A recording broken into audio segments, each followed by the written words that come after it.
बुंबाय सानै लोगोनि केदारनाथ जात्रानि सल' पुराना समयनि सल' बिसोरो सानैजों थांगासिनो ससे लामाखौ माखासे लामाखौ बिसोरो बासजों थांदों आरो माखासेखौ थाबायनानै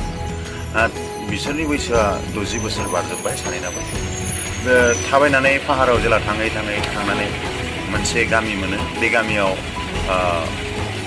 दिनेश जिया बिसोर सानैनि नामा दिनेश आरो महेश दिनेश जिया नुबाय जे मोनसे न' बायला जिला बे न' बायला जिलाखौ नुनानै बिथाङा मिन्थिनो लुबैबाय मानो बिदि जादों बिनि लोगोआ बुंबाय मा न' बायला जिलाखौ नुनानै मानो थांनांगोन फैदो र' आं बेहाय एसे सिङैनि मानो बिदि जादों तखन लोगोआ बुंबाय होमबालाय नों उनाव फैगासिनो आं आवगाय दाना बे थांनानै नुबाय माने आवाज बे खोनायाखै दाना सासे गथ'नि बे आवाज खोनाबाय दा बे गथ'आ माने बुजिदोंमोन दाना बे गथ'नाव थांनानै सोंहैबाय गथ'आ बुंबाय मा खालामनो बाबायाबो लोमजानानै दं ओमफ्राय आबैयाबो लोमजानानै दं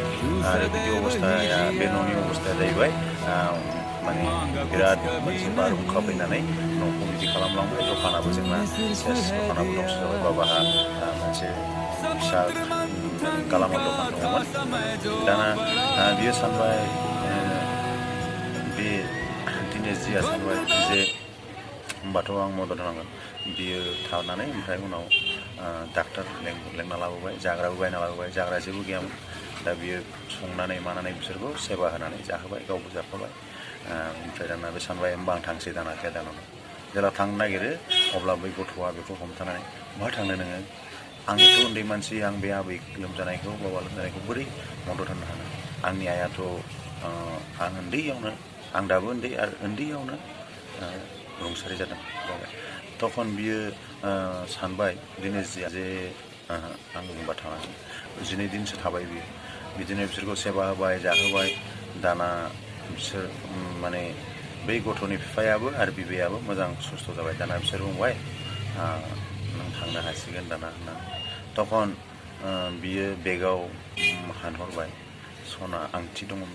बियो गावनि बिसिनि आंथिमोन दा बियो बेखौ केदारनाथाव माने माबानो बावनो फैदोंमोन दा बियो बेखौ लानानै थांनानै बाजाराव फानहैबाय फाननानै फैसा मोनबाय फैसा मोननायखौ बे लानानै गथ'नि बिफाखौ बुंबाय नोङो दखानखौ होफिन नैबे फैसाखौ ला होननानै तखन बे मानसिया बुंबाय जे नोंनि जात्राखौ जोङो बहुद माने लस खालामना होबाय होननानै नङा आंथ' महादेबखौ बाहायनो दर्शन मोनबाय होननानै बुंबाय बियो बेनिफ्राय थारमाने सेबायानो